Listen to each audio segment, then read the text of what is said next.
Aujourd'hui, donc, nous sommes à la séance 3 du cycle de qualification qui porte sur les questions d'observation et sur les diagnostics territoriaux et participatifs. C'est un cycle qui a été mis en place en lien avec la DREETS. Et là, vraiment, on est sur un cycle qui vise à vous donner de l'outil et de la méthode dans le cadre de l'élaboration de la prochaine politique de la ville. Et je ne dis pas contrat de ville, je vous dirai ensuite pourquoi. Ce cycle s'adresse donc aux référents politiques de la ville, des collectivités et de l'État, donc chefs de projet et différents services de l'État.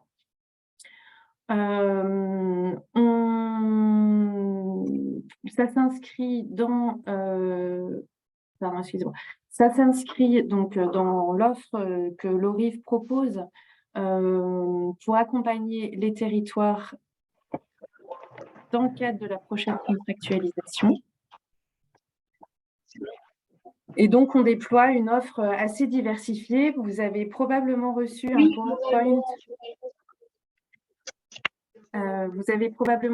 PowerPoint. Qui détaille un petit peu tout ce qu'on peut proposer là sur cette année 2023, qui sera donc l'année d'élaboration de la future contractualisation. Notamment, donc, on va mettre en place des visios assez régulières pour vous permettre de vous connecter et de poser des questions tout au long de l'année sur différents aspects qui seraient liés à la contractualisation. Mais on développe aussi des accompagnements ou des appuis un petit peu plus rapprochés avec certains territoires.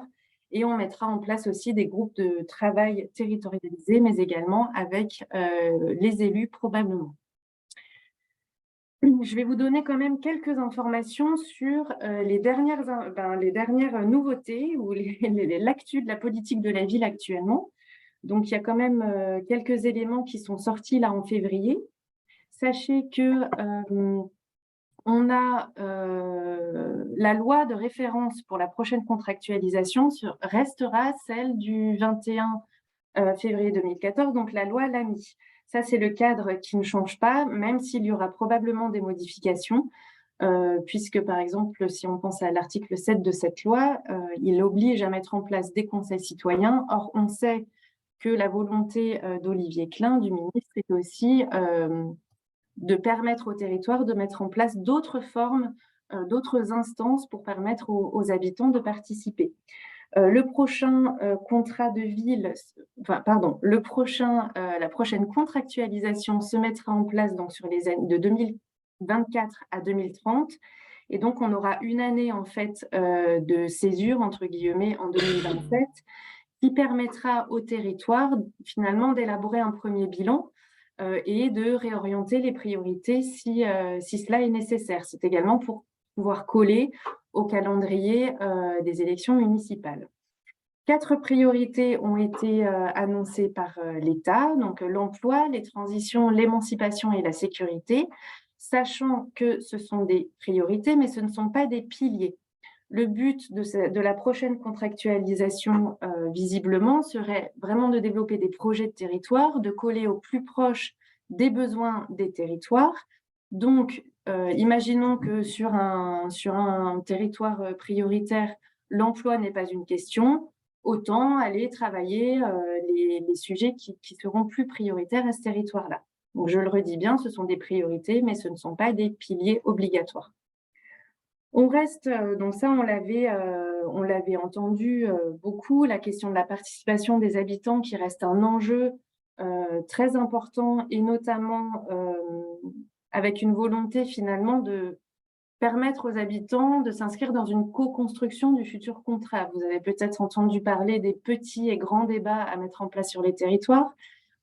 Visiblement, ça ne s'appelle plus comme ça, mais il y aura quand même une phase de consultation des habitants, mais aussi de tous les acteurs finalement des territoires, avec normalement courant mars, début mars, la mise en place d'une commission qui est présidée par Mohamed Meshmash et qui justement vise à donner des indications pour mettre en place les concertations au niveau local. Sachant que la manière de concerter, si je puis dire, serait plutôt lié au Conseil national de la refondation. Donc, je ne sais pas si vous en avez entendu parler. Un site internet existe, vous pouvez aller le consulter et de toute façon, on vous donnera le lien après dans les comptes rendus qui seront faits de cette séance. Donc, le but, c'est de mettre en place des instances locales de concertation où tous les acteurs, finalement, sont réunis autour d'un même sujet et pour essayer d'élaborer une politique publique. Et là, en l'occurrence, la prochaine contractualisation. Je vous disais tout à l'heure qu'on ne parlerait plus de contrat de ville, mais visiblement, on parlerait de PAC, les PAQ, pour Pacte d'avenir dans les quartiers. C'est ce qu'on a entendu dans les dernières informations. Ça peut encore changer, peut-être. Ensuite, pour le calendrier prévisionnel, donc courant mars, on serait vraiment dans une présentation de la démarche de co-construction. Donc, grosso modo, c'est des circulaires qui seront envoyées en direction des services de l'État pour expliquer un petit peu justement toute la démarche qui se déroulerait durant toute l'année, tout le processus qui se déroulerait durant toute l'année 2023.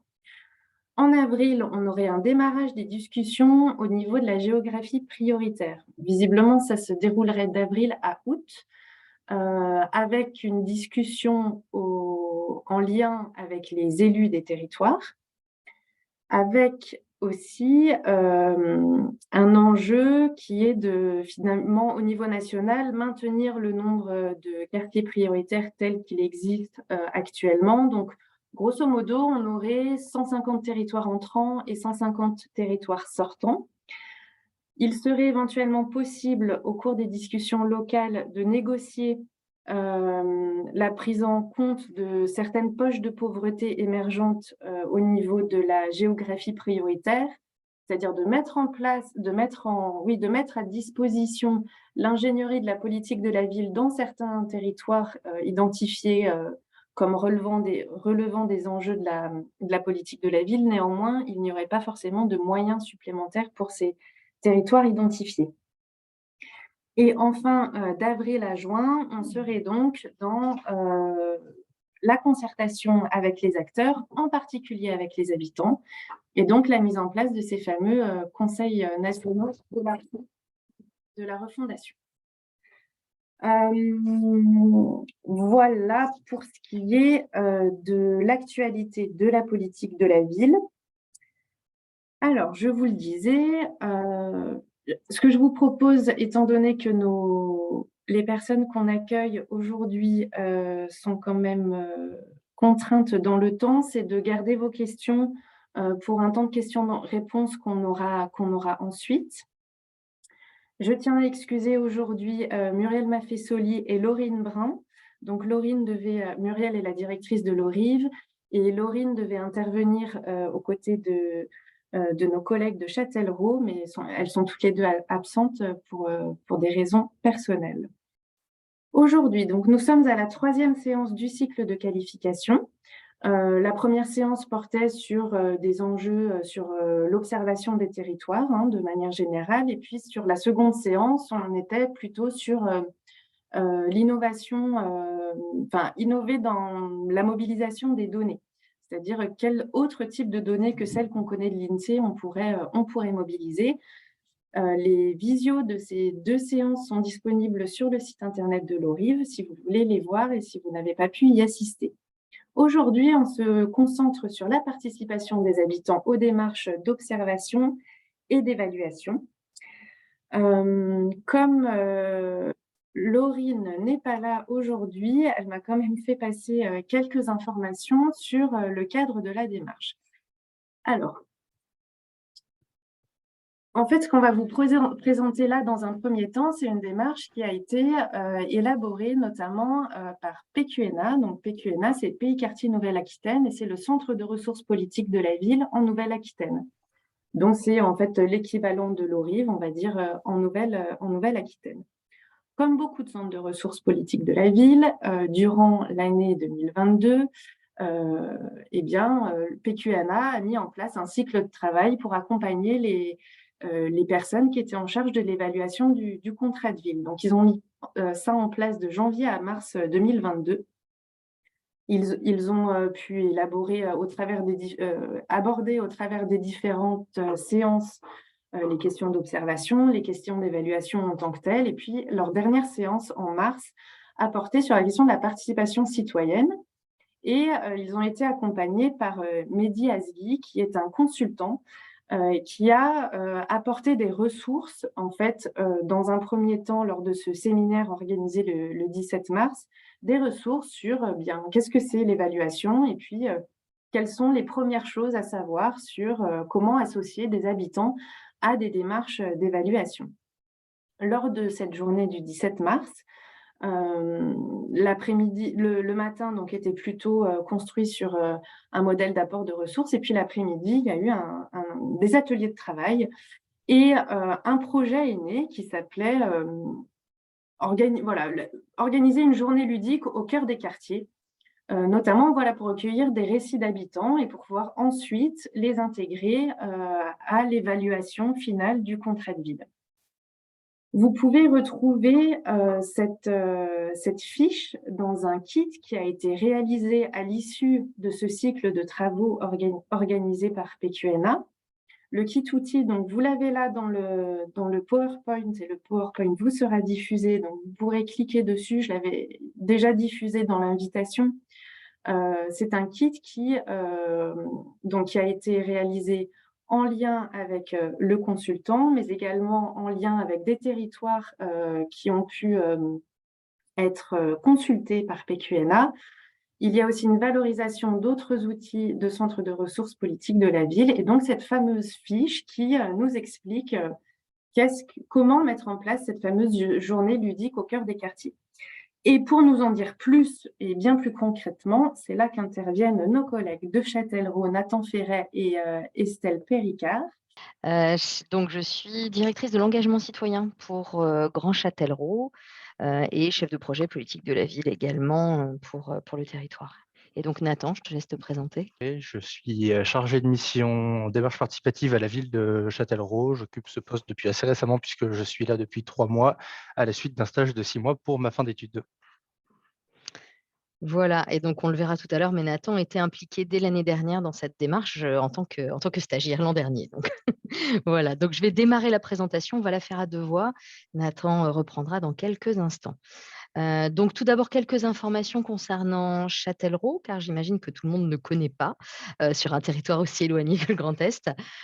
Donc Châtellerault, on est sur une ville qui se situe, entre Paris et Bordeaux, voilà, vraiment sur la ligne de TGV, une ville moyenne, tout au nord de la Nouvelle-Aquitaine, environ 32 000 habitants. On est considéré effectivement comme le deuxième bassin industriel de Nouvelle-Aquitaine, donc effectivement, on a un territoire très industrialisé. Environ 6 800 habitants qui vivent en quartier politique de la ville, donc un peu plus d'1 habitant sur 5. 2 quartiers prioritaires, mais avec 4 secteurs très différents. Donc un quartier nord qui regroupe le centre-ville, entré en géographie prioritaire en 2014, et le quartier de Châteauneuf, qui était un ancien bassin industriel avec la manufacture d'armes, voilà, très connue à Châtellerault. Et le quartier sud, qui regroupe deux spécificités, effectivement, un quartier à l'est qui s'appelle Ozon, voilà, et un quartier à l'ouest qui s'appelle le Lac et les Renardières. Des dispositifs structurants également, donc voilà, action cœur de ville en centre-ville, en plus d'être en politique de la ville, la cité éducative pour laquelle nous sommes labellisés depuis août 2021, territoire d'industrie, etc. Hop, voilà, donc là, c'est la cartographie, effectivement, avec la Vienne qui passe au milieu. Donc l'évaluation du contrat de ville, bon, la démarche, je pense, était assez similaire pour bien d'autres territoires.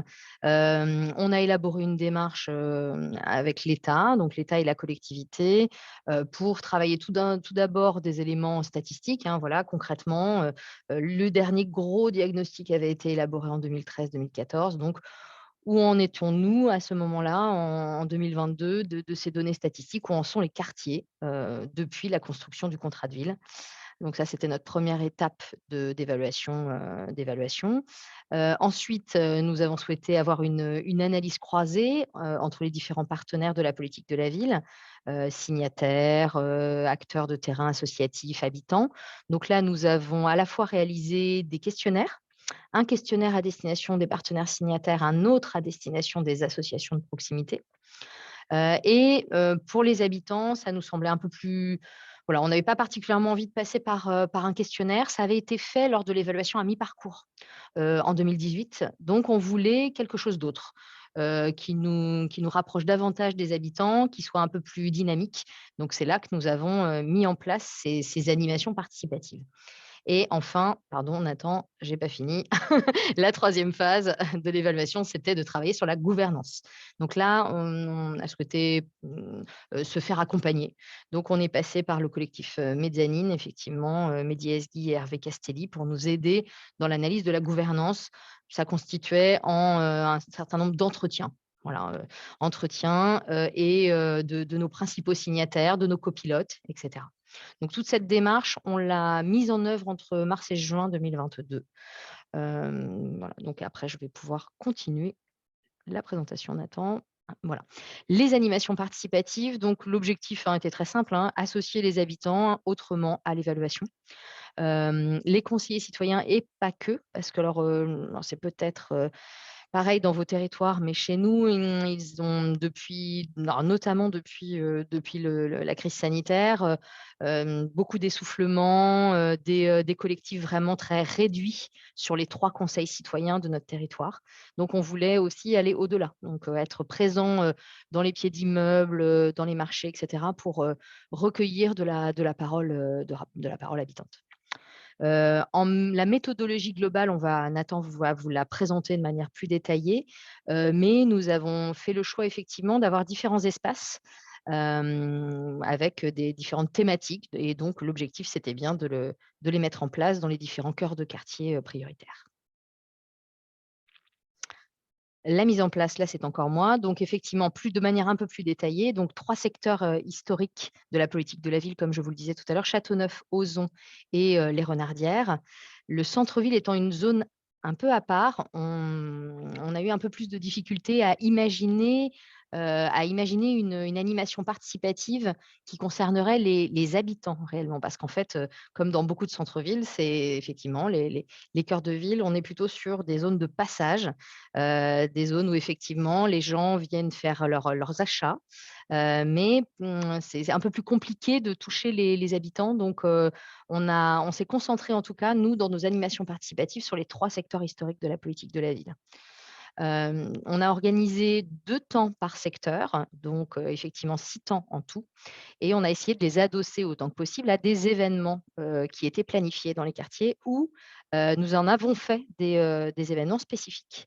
Donc on a utilisé des marchés notamment, voilà, alors des marchés, le marché d'Ozon qui est très fréquenté par les habitants du quartier, le mercredi matin.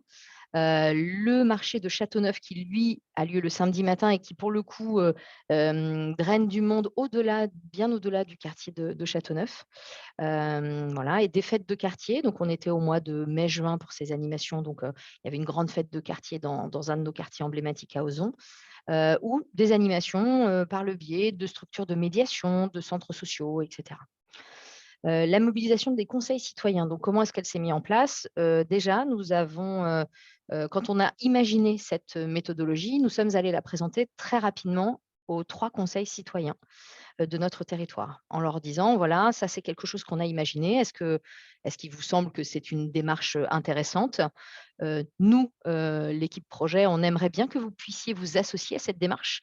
Donc voilà, comment est-ce que vous, par exemple, vous pourriez tenir un stand lors de ces événements-là, ou passer, venir discuter avec des habitants.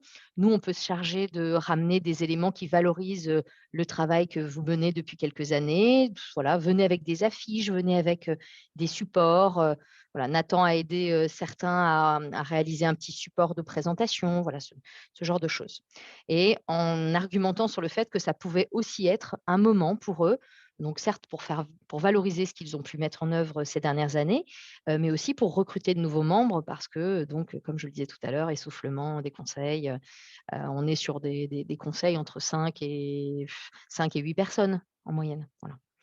Donc enfin, l'appui des associations de proximité, je l'ai un peu dit tout à l'heure, mais l'idée, c'était effectivement de passer par, ces associations, les centres sociaux, maisons de quartier, nos structures de médiation et cetera, pour, faire un relais de ces événements-là, ou pour nous appuyer dans la démarche, voilà, donc on a vu ensemble à quelle date, dans quel lieu précisément dans le quartier s'installer, qu'est-ce qu'on organise autour, voilà. Donc c'est tout cela, un détail que Nathan va vous présenter à présent.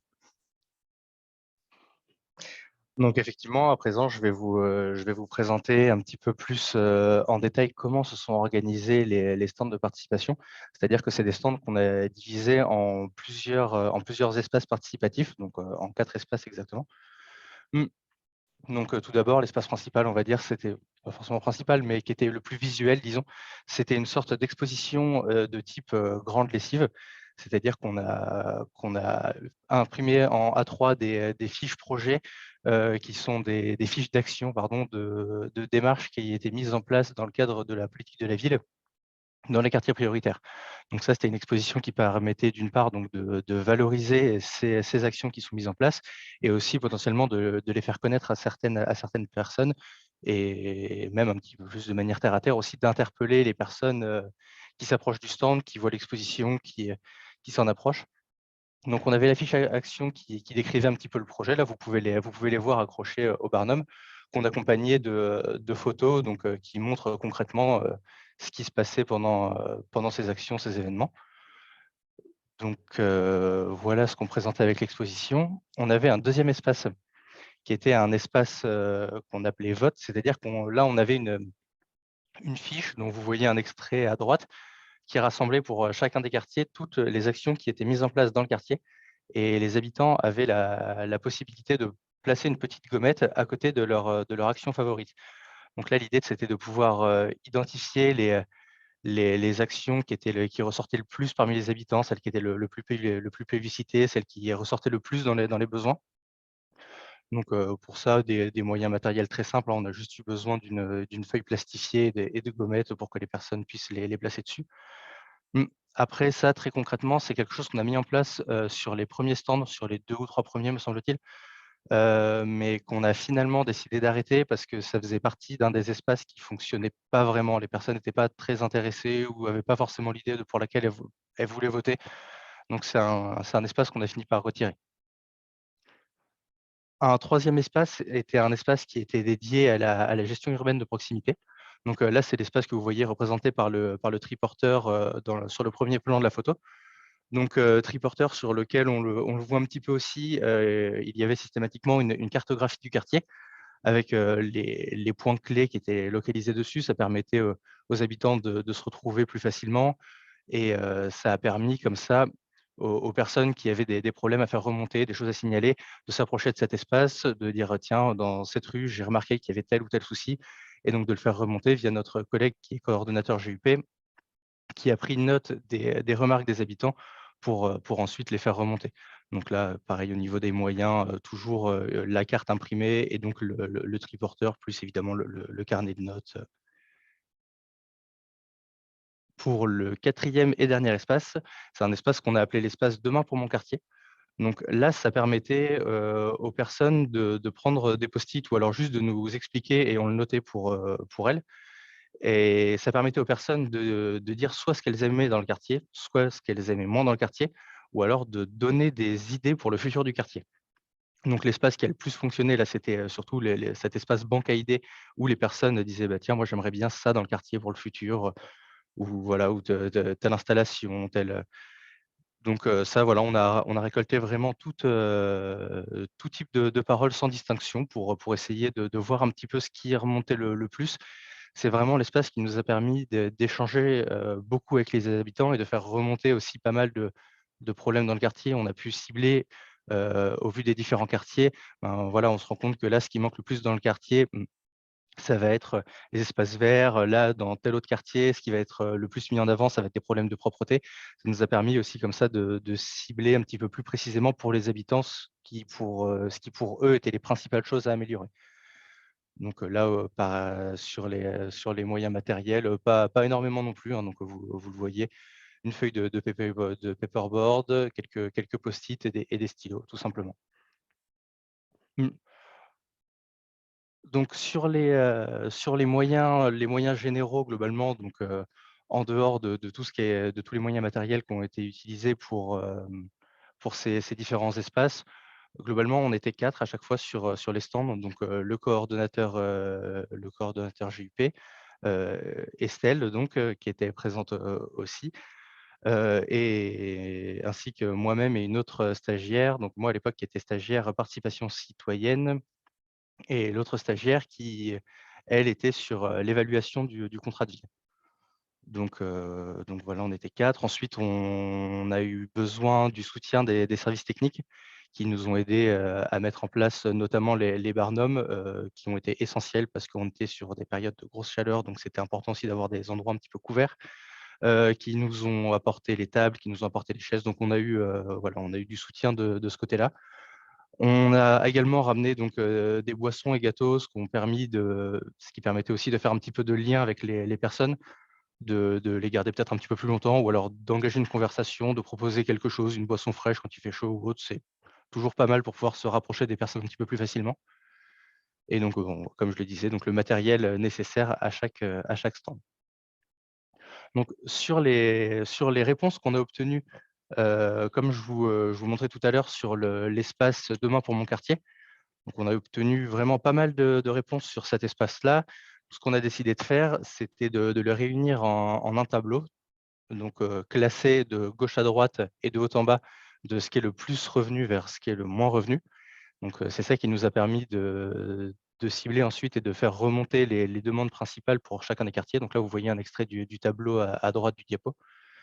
Mmh. C'est des résultats qu'on a pu présenter notamment aux conseillers citoyens, donc qu'eux aussi nous donnent, leur avis par rapport à ce qui était ressorti et savoir aussi si eux étaient d'accord, s'ils avaient eux-mêmes des choses à ajouter et donc l'objectif, in fine de toutes ces réponses était de pouvoir, intégrer donc la parole des habitants qu'on a recueillis pendant ces 6 temps, à l'évaluation du contrat de ville.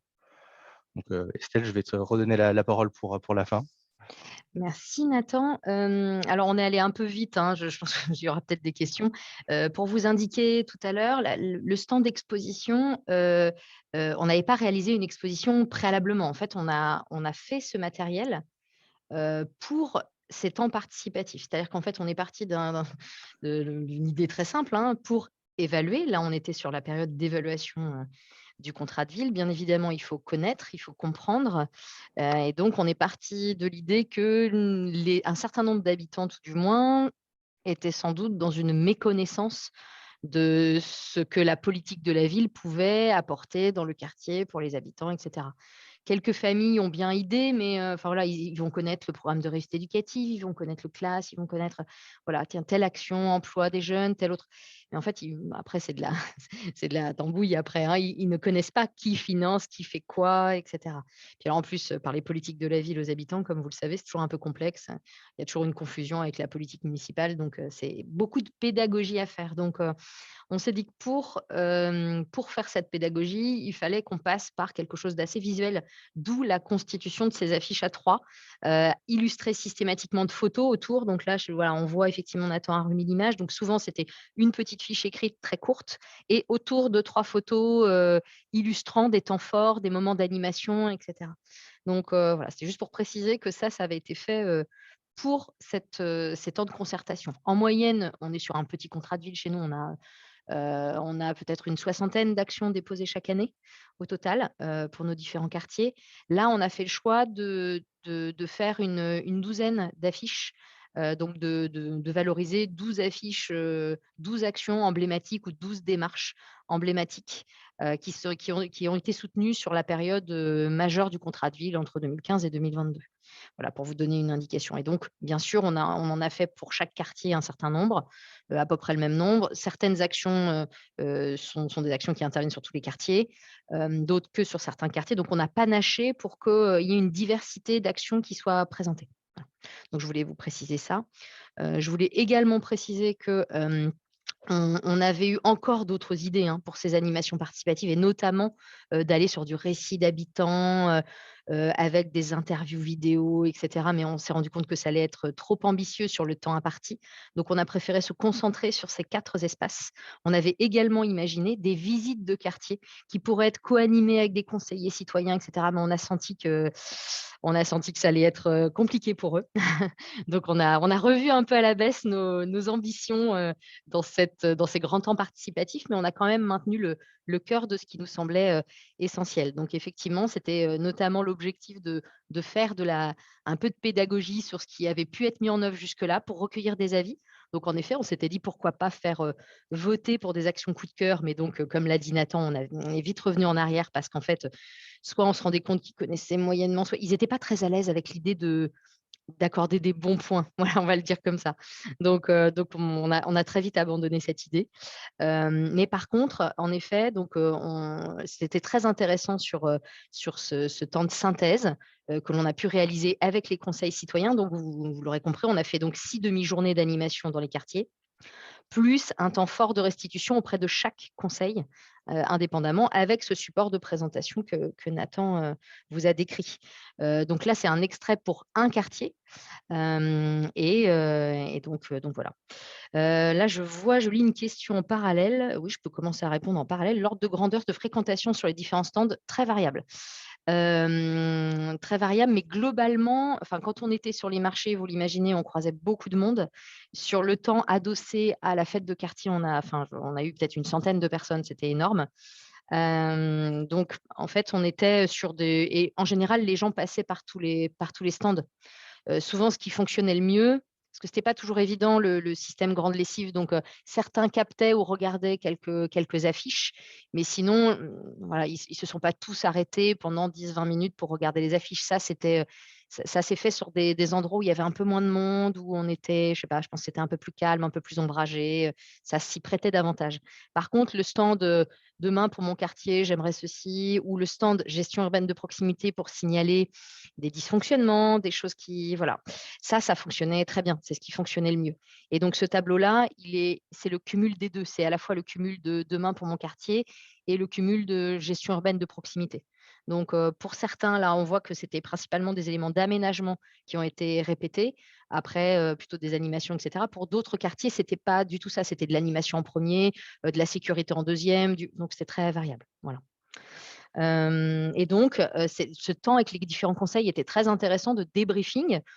Globalement, ils n'ont pas été trop surpris, je pense, de ce qui pouvait ressortir, mais quand même pour certains, comme je vous disais, on a 5 à 8 personnes dans les conseils, bon, ils ont leur vision de ce qui va, de ce qui ne va pas dans le quartier, de ce qu'il faudrait. Là, ça donnait une autre légitimité en disant effectivement, bah, là, on a croisé 50-60 personnes, qui nous ont donné ces éléments-là, qu'est-ce que vous en pensez? Est-ce que vous êtes d'accord? Vous aimeriez rajouter quelque chose? Et cetera. Et donc comme on le disait, on a pu intégrer certains de ces éléments dans le rapport d'évaluation. Le rapport d'évaluation, il est donc le cumul entre, les résultats des questionnaires, des résultats d'entretien et des résultats de ces animations participatives. Nathan pour la suite. Donc les enseignements, globalement, voilà, les réussites, les points forts. Donc oui, on a eu une bonne participation moyenne. On était vraiment ravis, hein, voilà, de ces temps participatifs. Alors en contrepartie, voilà, du coup, je fais des allers-retours pour pas faire qu'un bloc point fort, un bloc limite. On a certains temps avec beaucoup de monde. Donc oui, ce qui était lié à des sorties d'école, à des marchés, et d'autres avec beaucoup moins de monde. C'est-à-dire que notamment, on ne sait pas trop pourquoi, mais dans un des quartiers, ça a très peu fonctionné. Alors l'une des explications, c'est qu'on était sur des journées, assez caniculaires. Et donc à un moment donné, on a changé de méthode. C'est-à-dire qu'on avait certes des stands, des stands fixes, et voyant qu'il y avait peu de monde qui venait devant, c'était sur un endroit entre, la MJC et un espace d'air intergénérationnel. J'ai proposé à Nathan et notre autre stagiaire Pauline d'aller faire une déambulation déambulation dans le quartier avec un cahier en disant, bah, là, vous avez peut-être croisé du monde et n'hésitez pas, allez, tant pis, on sort, voilà, il n'y a personne qui vient là, allons-y, bougeons. Alors, je reviens sur les points forts. Donc, des échanges très enrichissants. Moi, ce que j'ai dit à toute l'équipe, c'est que des temps comme ça, ce qui est certain, c'est qu'il ne faut pas les faire une fois tous les 5-6 ans, hein. Et je pense très sincèrement qu'on va réitérer ce format, si possible chaque année ou au moins une année sur 2, parce que ça nous reconnecte de manière, essentielle aux besoins et aux points de vue des habitants. Donc on vous l'a dit tout à l'heure en difficulté, bon, le voter pour vos actions favorites, ça a très faible participation, on l'a abandonné. En autre point fort, la diversité des lieux et des animations. Je pense très sincèrement qu'on a bien fait de faire 2 temps par quartier. Alors, on a fait à des moments différents pour avoir des publics différents et sur des lieux, des espaces et des modalités d'animation adossées qui étaient très différentes. Et ça, je pense, ça nous a permis de voir à la fois des jeunes, des enfants, des ados, des parents, des personnes plus âgées. Voilà, c'était quand même assez bénéfique. Une difficulté, c'est effectivement, on n'a pas fait d'animation en centre-ville. Je le regrette, on n'a pas trouvé vraiment la porte d'entrée. À refaire, là, je me pose la question sur la manière dont on va pouvoir mener notre concertation centre-ville, pour la construction du futur contrat de ville. Parce qu'effectivement, on est sur un territoire très compliqué avec beaucoup de passages et voilà, donc on n'a pas encore trouvé la solution, mais on va en trouver une. Voilà, point fort, donc bah oui, la partie expo qui donnait du visuel et puis ces éléments de convivialité. On n'a pas été trop de 4 personnes, hein, sincèrement, vu qu'on était sur des missions assez différentes et quand on avait beaucoup de monde, effectivement, ça nous a été très utile d'être nombreux. En fait, on était tout le temps occupés à discuter avec des gens. Et en petit bémol également, la mobilisation des conseils citoyens était finalement assez irrégulière. Certains ont été, très enthousiastes, ont pris le rôle très à cœur, ont tenu des stands, avaient amené des petites photos, des choses. Bon, d'autres, sont passés rapidement, mais ne sont pas restés ou, bon, mais ils nous ont dit: «Bon, c'est bien ce que vous faites». Mais en fait, voilà, la question peut-être du sens de cette proposition qui en a touché certains et d'autres pas. Voilà. Et ce que je peux vous dire en dernier, c'est peut-être pour la suite, voilà, là, on a décidé de prolonger effectivement, nous, une mission avec Mehdi Yazdi qui nous avait accompagnés, sur l'évaluation du contrat de ville, lui, une de ses spécialités, c'est donc bien les questions de participation citoyenne. Il a aidé à la mise en place de conseils citoyens en Nouvelle-Aquitaine. On est en train de prolonger une mission avec lui depuis, le mois de décembre, avec les 3 conseils citoyens de notre territoire pour les aider dans, leur reconstitution, remobilisation, à redresser la feuille de route. Je pense qu'ils ont eux aussi un peu perdu le sens, sur toutes ces années pour certains. Il y a eu beaucoup de turnover, donc voilà, il y a vraiment besoin de réasseoir ces instances de participation. Et donc on a un bel objet de travail cette année avec la construction du nouveau contrat de ville. Donc on est dans ce travail-là actuellement. Voilà. Et les coordonnées de Nathan à la fin pour les personnes qui souhaiteraient, plus d'éléments, mais je pense que le RIF diffusera le support de présentation. Merci. Merci beaucoup à vous 2. Alors, on a démarré rapidement, on le sait, sur cette séance. Est-ce qu'il y a des premières questions de compréhension ou de témoignages ou autres? Bonjour, Arnaud Cousin à Chaumont, en Oui. Haute-Marne. Je voulais savoir si vous aviez, alors je crois que non, mais pourquoi, enfin, vous n'aviez a priori pas associé les associations, justement, les porteurs de projets à vos journées. Vous souhaitiez maîtriser complètement le dialogue avec les habitants et c'est pour ça que vous n'avez pas associé ou comment? Est-ce qu'il y Non, a c'est une un raison pardon. particulière qui a motivé le fait de ne pas associer les porteurs de projets, les acteurs du contrat de ville, quoi, en gros? Alors, on les a en partie associés dans le sens où les acteurs principaux, enfin ceux qui portent principalement les associations, comment dire? Les actions, c'est quand même en grande partie nos maisons de quartier et elles ont été systématiquement associées à toutes nos animations participatives. Voilà, et dans la co-construction, le choix de la date et dans, le fait d'organiser quelque chose à côté, un petit moment convivial ou autre. Donc, on peut dire qu'elles ont été associées. Après, on a systématiquement, nous, fait valider ces petites affiches d'expo en disant: «Ben voilà, là, on va organiser ça, on va parler aux habitants des actions. Est-ce que ça vous convient? Est-ce que ce format-là?» et cetera. Donc, elles ont, aussi validé nos fiches. Et donc quelquefois, elles organisaient, comme je vous disais centres sociaux, médiation, et je ne sais plus quel autre type de structure, mais voilà, on en a associé un certain nombre. pas toutes, parce qu'on n'était pas parti sur quelque chose de type forum de présentation des actions. Ça nous semblait un peu compliqué de faire appel à la trentaine d'assos et puis elles n'étaient pas forcément disponibles sur ces moments-là. Donc voilà, c'était un choix. Vous poser une question. Est-ce que, enfin 2 questions en fait. Pour vous, en quoi cette démarche a été innovante par rapport à ce que vous aviez pu mettre en place par le passé? Et ensuite, je me demande en quoi les éléments récoltés ont pu éventuellement renouveler le regard, que portent les partenaires du contrat de ville sur le quartier et notamment l'agglo et ou la ville, voire les délégués du préfet, tout ça? OK. Alors sur la question de l'innovation, alors je ne sais pas si on peut parler d'une innovation forte, mais en tout cas, ce que j'ai dit un peu rapidement, c'est qu'en 2018, au moment du bilan intermédiaire, on était passé sur une phase de questionnaire. C'est-à-dire qu'en fait, on avait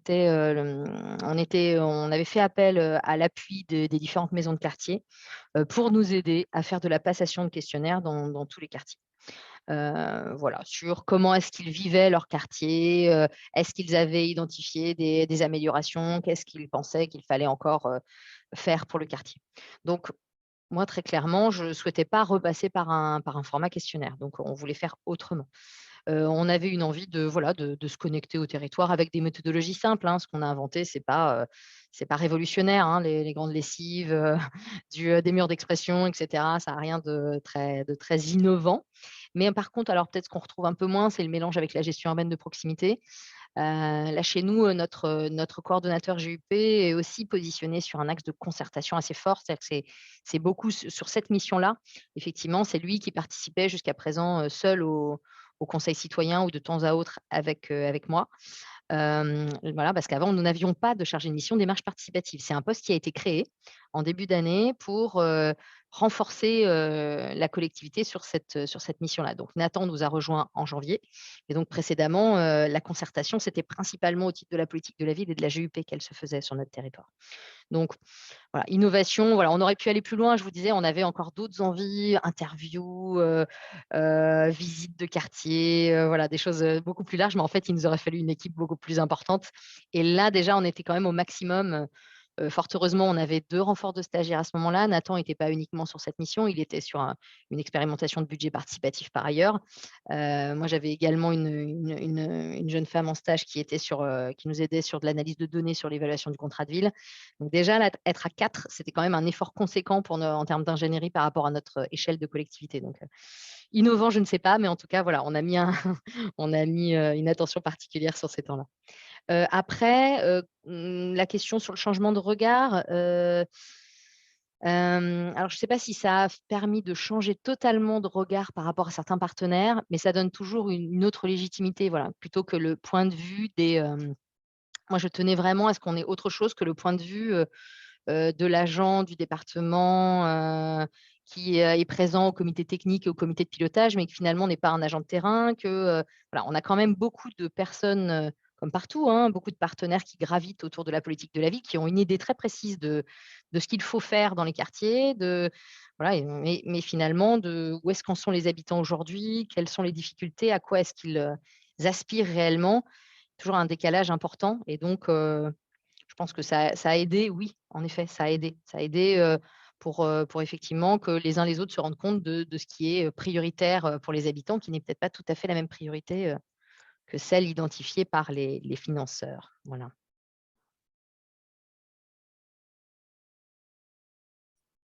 Merci beaucoup et du coup, comme ça a été intégré au rapport d'évaluation, pensez-vous que ça va donner des effets pour la prochaine contractualisation? Alors je l'espère, mais je pense que c'est surtout dans la méthodologie. L'idée, c'était on a impulsé quelque chose, au niveau de cette concertation partagée et pour moi, l'étape d'après, donc là, on ne l'a pas encore tout à fait construite, hein. On a un temps, très prochain cette semaine avec le délégué du préfet avec qui, on travaille, de manière très étroite, comme vous vous en doutez et on doit réfléchir à des temps mixtes. En fait, l'idée, ce serait pas, de proposer, quelque chose de complètement à part pour les habitants et pour les conseils citoyens. Donc, en fonction de leur disponibilité, moi, j'aimerais qu'on puisse avoir des temps, partagés, habitants, conseillers ou autres, avec des partenaires. Donc, il faut qu'on trouve des formules de grand temps d'échange, voilà, animation participative, peut-être un peu plus classique en salle. Et je pense qu'on fera aussi un peu du terrain pied d'immeuble parce que sinon, on va se couper encore d'un certain nombre de personnes. Voilà. Merci beaucoup. Est-ce qu'il y a des questions? Alors juste, je vous repartage quand même le document qui a été réalisé par PQNA, le Centre de ressources en Nouvelle-Aquitaine. Donc c'est ce fameux kit d'outils. Il est à disposition. Vous pouvez, il y a vraiment des outils clés en main en fait dedans. Donc là, dans ce qui s'annonce sur la prochaine contractualisation, même si là c'est un kit qui a été construit dans le cadre de l'évaluation, il y a quand même des choses, je pense, qui peuvent être utilisées pour associer les habitants à des démarches d'observation ou de co-construction du futur contrat de ville. Donc, je vous le disais tout à l'heure, ça reprend aussi des éléments qui ont été faits par d'autres centres de ressources politiques de la ville dans d'autres régions. Et donc, la fiche numéro 2, qui est celle-là, qui retrace finalement ce qui vous a été présenté là avec les collègues de Châtellerault. Eh bien, s'il n'y a pas plus d'autres questions. C'était juste en fait sur la reconduite de l'action, puisqu'en fait l'idée c'est de se dire, comme vous dites, effectivement, moi je trouve que c'est toujours compliqué de questionner les questions d'innovation quand on parle de consultation, concertation des habitants, etc., ou même dans le champ de l'action sociale en général. Mais du coup, effectivement, vous disiez, Estelle, que l'idée c'était l'idée c'était en tout cas d'arrêter entre guillemets le format questionnaire pour vraiment finalement aller à la rencontre des habitants et effectivement à travers ça gagner en légitimité. Est-ce que ça vous semble un dispositif, là, celui que vous avez fait, qui vous semble reconductible chaque année, à la fois en termes de moyens, de temps, etc. Ou est-ce que c'est un dispositif plutôt tous les 2 ans c'est un peu cette temporalité. Est-ce que finalement chaque année ça vous semble envisageable et faisable et effectivement c'est le genre de démarche qu'on peut avec le temps, j'ai envie de raffiner, améliorer, etc. Donc, un petit peu comment vous envisagez effectivement, vous, cette suite autour finalement d'une concertation régulière des habitants? Alors, quand on a terminé l'année dernière, je me suis vraiment dit: «Il faut qu'on le fasse tous les ans». En fait, je me rends compte qu'on est déjà au mois de mars, que en fait, ça passe hyper vite. Et après, bon, moi, j'ai pas spécifié, le temps, l'équivalent temps plein que j'ai sur la politique de la ville, mais je suis en même temps responsable d'un service et directrice, de plusieurs, services.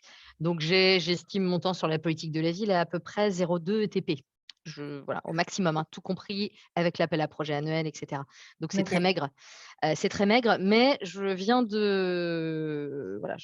négocié ces derniers mois avec l'État pour qu'on puisse avoir un poste cofinancé sur de l'ingénierie, un peu à la manière chargé de mission cité éducative, et cetera. Donc un contrat de projet sur l'animation de la politique de la ville. Parce qu'en fait, ce que je n'ai pas expliqué, parce que ce n'était pas le sujet d'aujourd'hui, mais quand on a travaillé la question de la gouvernance, on a identifié effectivement avec les partenaires un peu de trous dans la raquette. C'est normal, c'est lié au temps que j'ai de disponible aussi et que le délégué du préfet, qui est à la fois sur Poitiers et sur Châtellerault, a de disponible. Donc un peu complexe. Il nous manque une personne pour être, alors on peut l'appeler manager de quartier, animateur de la politique de la ville, et cetera. Animer des cellules de proximité, des groupes de travail thématiques et nous aider sur ce lien avec les habitants. Là, on fait un peu en mode système D, mais voilà. Donc, j'ai bon espoir en renforçant l'équipe sur la politique de la ville. Là, on a un poste qui vient de paraître. Voilà. Châtellerault est une belle région. J'invite qui le souhaite à nous rejoindre. Voilà, c'est dit en passant. Mais donc, j'espère qu'on va pouvoir effectivement organiser ce type d'action. J'aimerais bien l'organiser avant chaque été, effectivement. Ouais. Alors, c'est à affiner en effet parce que vraiment, je pense que les premières idées qu'on avait, alors pas forcément d'interview, mais celles de visite du quartier, visite sensible, et cetera, organisées par les habitants, ça, j'aimerais bien qu'on arrive à le faire. On organise des diagnostics en marchant avec notre coordonnateur GUP, mais une fois par an, c'est très cadré avec l'État sur un circuit très défini, et cetera. Enfin, moi, je pense qu'il y a des belles choses qu'on pourrait inventer autour de ça.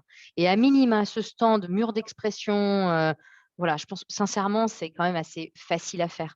On l'a fait là à 4, mais donc avec 2 personnes qui étaient en stage, qui se formaient aussi avec nous, voilà, je pense que ça peut se faire à 2, 3, voilà, ce genre de Ouais. choses et on peut le renouveler.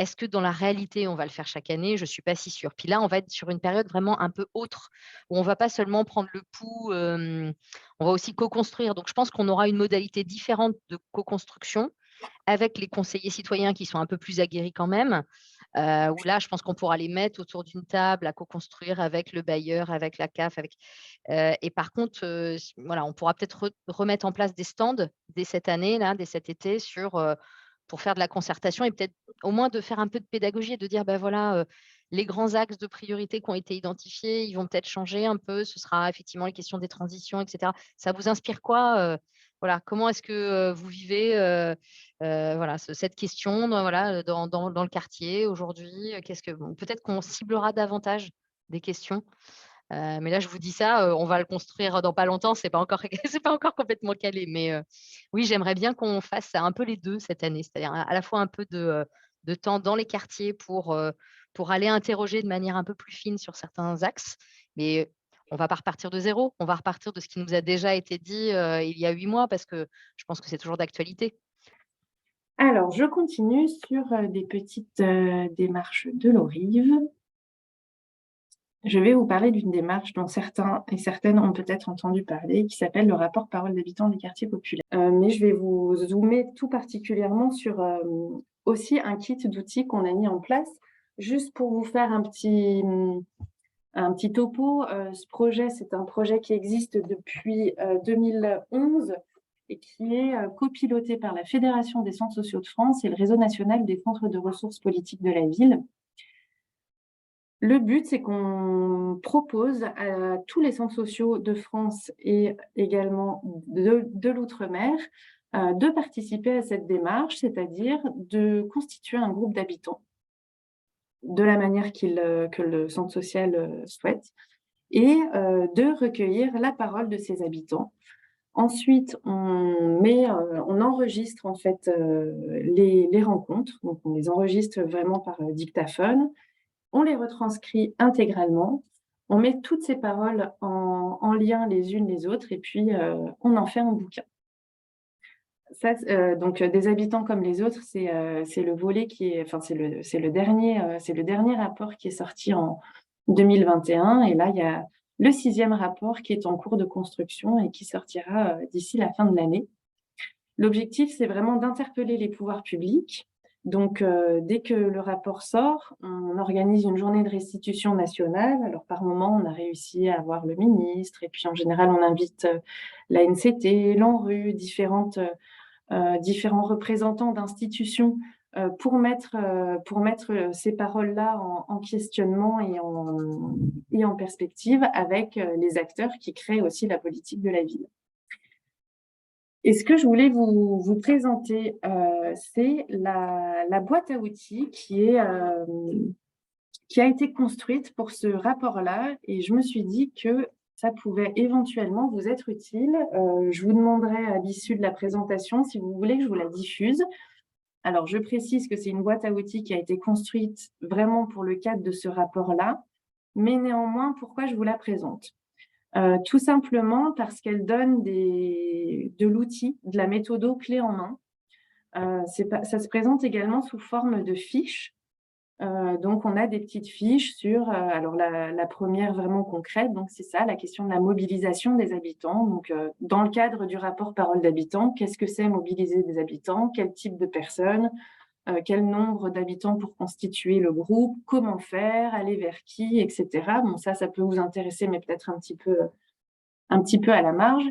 Mais là, par contre, on rentre dans le vif du sujet et c'est éventuellement des choses que vous pouvez peut-être mettre en place aussi sur vos territoires. Je vous l'ai dit, cette séance, pour moi, elle vise vraiment à vous donner de l'outil sans que ce soit trop compliqué pour vous à mettre en œuvre dans le cadre de la prochaine contractualisation, en tout cas dans la démarche de co-construction. Ce qu'on fait pour le rapport et ce qu'on a fait pendant longtemps, c'était une démarche en 3 étapes, en fait. Donc, c'est des entretiens semi-directifs et collectifs, organisés, comme je l'ai dit, avec un groupe d'habitants. qui se déroule en 3 phases. La première rencontre, c'est une phase d'écoute large. Donc, on est vraiment là sur qu'est-ce que vous avez à dire sur votre quartier, les points forts, les points faibles, les préoccupations, les besoins, etc. La deuxième rencontre, c'est de l'écoute orientée. Donc, on va décider de zoomer, entre guillemets, ou d'approfondir un sujet. Parce qu'on sent que ça a fait un peu, ça a fait nœud dans la parole collective, ou parce qu'on a senti que c'était vraiment un enjeu particulier. Et puis, la troisième rencontre vise à vraiment améliorer, proposer des pistes d'intervention. Donc, voilà, on a donné quelques indications sur les questions à poser. Qu'est-ce qu'il nous paraît essentiel de résoudre? Comment pouvons-nous améliorer la situation? Quels leviers pour agir? Et dans cette troisième rencontre, on peut même aller jusqu'à quels sont nos premiers petits pas possibles collectivement pour améliorer la situation qu'on souhaite améliorer. Nous avons recensé dans ce kit méthodo un tas d'outils que vous pouvez également mobiliser dans les démarches de concertation ou de co-construction. Là, ces liens-là sont des liens cliquables qui sont vraiment des liens qui vous renvoient vers en fait des techniques d'animation. Laetitia, on est encore sur le PowerPoint, hein, c'est en écran partagé. Ok, merci. Ouais, parce que du coup, c'est pas ce que tu… Enfin, on a juste… ouais. Merci Gaëlle. Voilà, merci. Oui, c'est mieux, c'est plus raccord avec ce que tu nous dis. Donc voilà, elle est là, la petite fiche numéro 4 dont je vous parlais. Donc la démarche en trois étapes. Et donc, je vous disais, là, les liens cliquables sont ici et ça vous renvoie vraiment vers de l'outil d'animation. Donc, par exemple, je ne sais pas, vous disposez de 2 heures, vous avez un groupe de 10 personnes. Votre objectif, c'est de dresser un bilan ou c'est d'établir des préconisations ou autres. Eh bien, vous pourrez trouver tout un tas d'outils en cliquant sur ces liens-là. De la même manière, là, on vous donne aussi d'autres outils. La fiche 5 donne des petites préconisations sur l'animation des rencontres. Nous, on préconise souvent d'être à 2 pour animer ces rencontres parce que c'est plus simple, c'est plus fluide, ça allège aussi le travail de la personne qui anime à l'oral, qui doit rebondir, etc. Tandis que l'autre peut, pour le coup, là, gérer l'enregistrement ou noter des petites choses que l'animateur aurait oubliées. Et puis surtout, ça permet de débriefer à chaud sur ce qui s'est passé d'une manière assez sensible, c'est-à-dire à la fois dans les faits, ce qui a été dit, mais aussi dans comment on a senti le groupe, etc. Donc voilà, on a mis là cette fameuse petite phrase, le 1 + 1 = 3 finalement, parce que on crée un troisième point de vue en confrontant nos 2 points de vue d'animateurs. Vous avez ensuite dans ce kit méthodo des indications sur comment mener vos rencontres. Alors là, on a fait un exemple de petit pitch pour annoncer la démarche. Évidemment, c'est adapté si vous le mettez en lien, si vous le mettez en forme sur vos territoires, si vous le mettez en œuvre sur vos territoires. Des éléments de point de vigilance et des biais. Et je vais tout de suite aux annexes qui peuvent éventuellement vous intéresser plus particulièrement, qui sont des exemples de trame. Donc ça, en fait, on a construit clé en main un déroulé de rencontre, d'entretien. Donc sur le principe d'une réunion de 2 heures, par exemple, l'accueil, le brise-glace, quel type de brise-glace en fonction de l'objectif de la rencontre, la présentation du contexte, ce qu'on appelle la bulle de confort. Donc, c'est les petites règles qu'on se donne ensemble pour que ça fonctionne au mieux. Les questions sur comment on perçoit le quartier, donc le travail en sous-groupe, que leur donner comme indication pour que les personnes travaillent sur la perception du quartier, etc., etc. On l'a fait pour les 3 rencontres. Hop, voilà. Donc, je vous ai présenté rapidement ce petit kit. Autre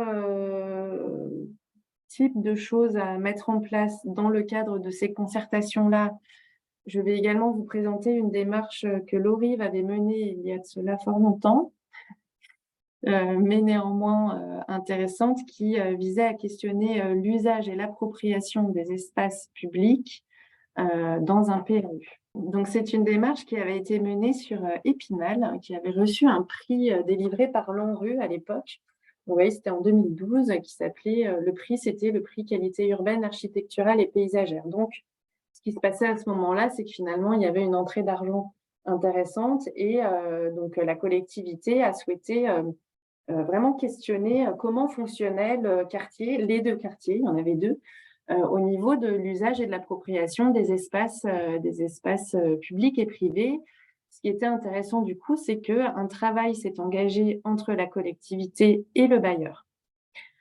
Donc nous, l'ORIV, qu'est-ce qu'on a fait? Quel était notre rôle? C'était d'élaborer un diagnostic partagé en lien avec les services gestionnaires, mais aussi avec les habitants, et de formuler des préconisations. Et qu'est-ce qu'on a fait pour ça? Alors tout d'abord, on est passé par une enquête en porte-à-porte, vraiment pour connaître qui étaient les habitants, depuis combien de temps ils habitaient dans leur logement. Des enquêtes un peu traditionnelles qu'on peut connaître, mais aussi questionner quelles étaient l'image qu'ils avaient du quartier avant de venir y habiter, depuis qu'ils y habitaient, etc., etc. Donc, vous voyez, là, je voulais un petit peu détailler là sur la slide. On a également rencontré les acteurs de terrain, les services gestionnaires. Et puis, à un moment donné, on s'est dit qu'il fallait comprendre plus concrètement comment ça fonctionnait. Et voilà ce qu'on a mis en place. Donc, c'était des feuilles d'observation. On reprenait la carte du quartier, du QPV, et vraiment, c'était une observation très fine. Donc, on était plusieurs à le faire et on observait le même territoire à plusieurs moments de la journée, à plusieurs périodes, à plusieurs heures, selon qu'il pleuve, qu'il vente ou qu'il fasse soleil. Et donc, on se baladait dans le quartier, on reportait là où on était et on signifiait en fait ce qu'on observait, réellement ce qu'on observait. Donc, ça de la même manière, si vous le souhaitez, je peux vous le transmettre si ça peut vous inspirer. Et ensuite, on questionnait les modalités d'occupation des espaces. Et ça nous a quand même permis de comprendre et d'identifier des problématiques en fait qui n'avaient jamais été identifiées jusque-là, ni par le bailleur, ni par la collectivité, et de pouvoir ensuite engager un travail au long cours avec les habitants pour aller vers une expérimentation. Alors, je vous l'ai dit, c'était dans le cadre d'un prix délivré par l'ANRU. Donc, il faut savoir qu'il y avait des moyens derrière, des moyens financiers, et il faut savoir que ça a été une démarche longue. Ça a été quand même 2 ans de travail. Néanmoins, ça a alimenté énormément et résolu plusieurs types de problématiques sur les deux quartiers. Ça, typiquement, c'est des choses qu'on peut donner à des conseillers citoyens ou à des habitants de manière assez finalement fluide, en disant quand vous vous baladez dans le quartier, est-ce que ça vous dit de prendre 5 minutes pour remplir ce que vous observez?